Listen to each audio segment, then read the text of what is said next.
Welcome back to Old Charles today. We're diving into the fascinating world of Australian coins, and we'll be talking about one of the most recognized coins in Australian history, the 1981 Australian 50-cent coin. At first glance, it might look like just another piece of silver-colored change, but this coin carries decades of Australian history, culture, and collectability. So, let's uncover its story, design, and how much this coin might be worth today. The 50-cent coin is one of Australia's most iconic pieces of currency. It was first introduced in 1966, the same year Australia transitioned from pounds, shillings, and pence to the decimal system. However, the very first 50-cent coin of 1966 was made of 80% silver, which caused people to hoard them, making it impractical for circulation. That's why, in 1969, the Australian Mint changed the design and composition. They introduced the 12-sided shape that we still see today, and switched the metal to cupronickel, an alloy of copper and nickel, giving it that distinct silvery appearance. Now, fast forward to 1981, a year that stands out in Australian coin history. The Royal Australian Mint was producing large numbers of coins, and due to extremely high demand, the 1981 50-cent coins were minted in three different locations: the Royal Australian Mint in Canberra, the Royal Mint in London, and the Royal Canadian Mint ** in Ottawa, Canada. This makes the 1981 issue quite special because there are actually slight variations in design and strike depending on where the coin was minted. Let's take a closer look at the design of this iconic coin. On the obverse side, you'll find the portrait of Queen Elizabeth II, designed by Arnold Machin. This portrait shows the Queen wearing the Girls of Great Britain and Ireland tiara, a design used on Australian coins from 1966 to 1984. On the reverse side, you'll find the Australian coat of arms, designed by Stuart Devlin. It features the kangaroo and the emu, two of Australia's most famous animals. Can't walk backward, symbolizing progress and forward movement. The shield in the center displays the emblems of the 6 Australian states, a powerful representation of unity and federation. The 1981 50-cent coin had a massive mintage. Around 85.6 million coins were produced in total, but collectors find this year interesting because the coins struck in Canada have a slightly different look. These Canadian minted coins often have a stronger, sharper rim and different die characteristics, which makes them collectible for coin enthusiasts who like to identify minting varieties. If you look closely, the Canadian strike has a slightly different finish compared to the Australian one, sometimes with a more satin or duller tone. Now let's talk about the coin's physical specs. Denomination 50 cents, metal composition 75% copper and 25% nickel, weight 15.55 grams, diameter 31.5 millimeters, shape 12-sided dodecagon, edge plane. No reading. Even though it looks silver, remember, it contains no actual silver after 1966. Alright, now let's get to the part everyone's waiting for. The value of the 1981 Australian 50-cent coin.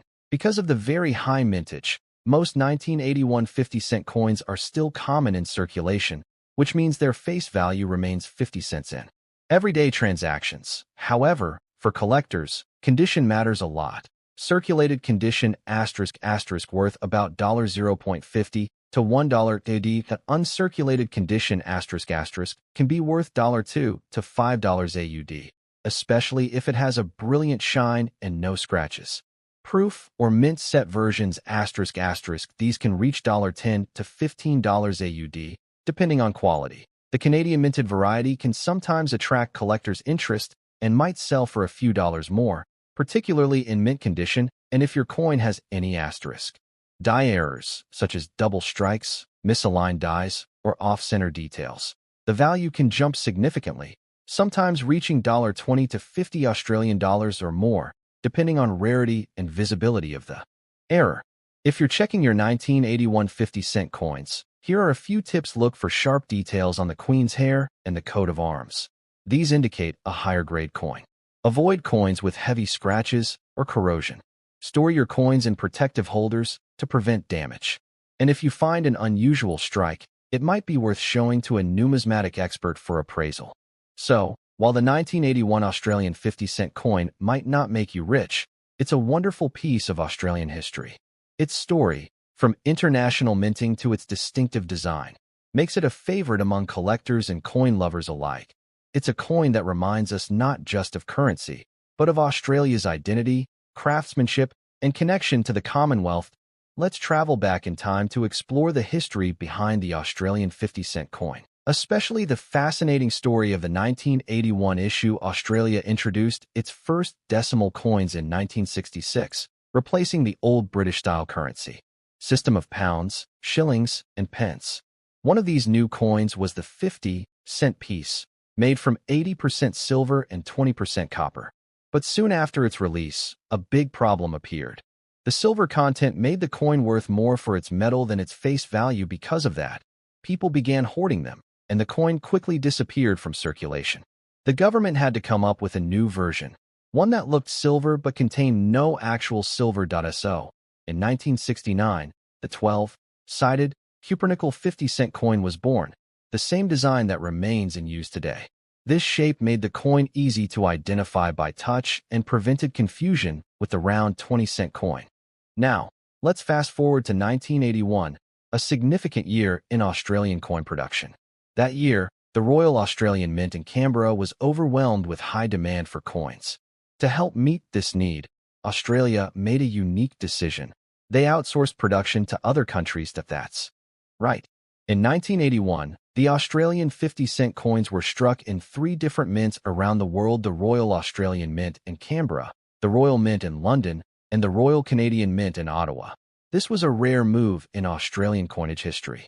The decision to use multiple mints ensured there were enough coins for circulation during a period of heavy currency demand. Even though all coins share the same design featuring Queen Elizabeth II on the obverse and the Australian coat of arms *** on the reverse, there are slight differences depending on where they were made.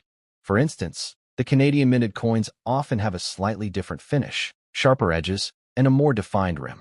These small differences make the 1981 issue especially interesting to collectors today. The obverse design, created by Arnold Machin **, shows the young Queen Elizabeth II wearing the Girls of Great Britain and Ireland tiara, the same portrait used on all Australian coins from 1966 to 1984. On the reverse side, designed by Stuart Devlin, is the Australian coat of arms, featuring a kangaroo and an emu supporting the shield, symbols chosen to represent a nation moving forward, since both animals cannot walk backward. The 1981 50-cent coin quickly became a mainstay in circulation, with a total mintage of around 85 million coins, making it one of the most widely distributed Australian coins of the early 1980s. While it's considered common today, its story represents a unique chapter in Australia's minting history, one of international collaboration, design excellence, and practical adaptation. So, every time you hold a 1981 50-cent coin, you're holding a piece of history. A coin that traveled across borders, united 3 nations in production, and remains a proud symbol of Australia's identity to this day. Now that we've learned the fascinating history behind the 1981 Australian 50-cent coin, let's talk about one of the most important factors that determines its true value: the condition or grade of the coin. Just like with any collectible, condition can make a huge difference. A coin that has been handled, dropped, and circulated for decades will look very different from one that has been carefully preserved in mint condition. Let's start with the most common type, circulated coins. Most 1981 Australian 50-cent coins that you find in your pocket change or coin jar today will fall into this category. These coins have been used in daily transactions for over 40 years, so you'll often notice scratches and marks on the surface, dull or faded shine, worn-out details, especially on the Queen's hair and the coat of arms, and sometimes small dents or edge-wear. In this condition, the coin generally holds only its face value, which is 50 cents in Australian currency, or perhaps slightly more to collectors, usually around $0.50 to $1 Australian dollar. However, even circulated coins can still be interesting if they were struck in Canada or London, since collectors enjoy identifying these mint variations. Next up, we have the uncirculated coins. These are coins that were never released into circulation. They were stored or collected straight from the mint or in official coin sets. Uncirculated 1981 50-cent coins have a bright, shiny surface, no signs of wear, sharp and clear design details, and full luster, that beautiful mint shine that reflects light evenly across the surface. Because of their superior condition, Uncirculated examples can be worth $2 to $5 AUD, and sometimes more depending on appeal and demand. If the coin is still sealed in an official mint or proof set, it can fetch even higher prices from collectors. Then there are the proof coins. These are specially made for collectors, using polished dies and planchets to create a mirror-like finish. Proof coins are not meant for circulation and are produced in very limited quantities. A 1981 proof 50-cent coin typically has a mirror background with frosted raised details.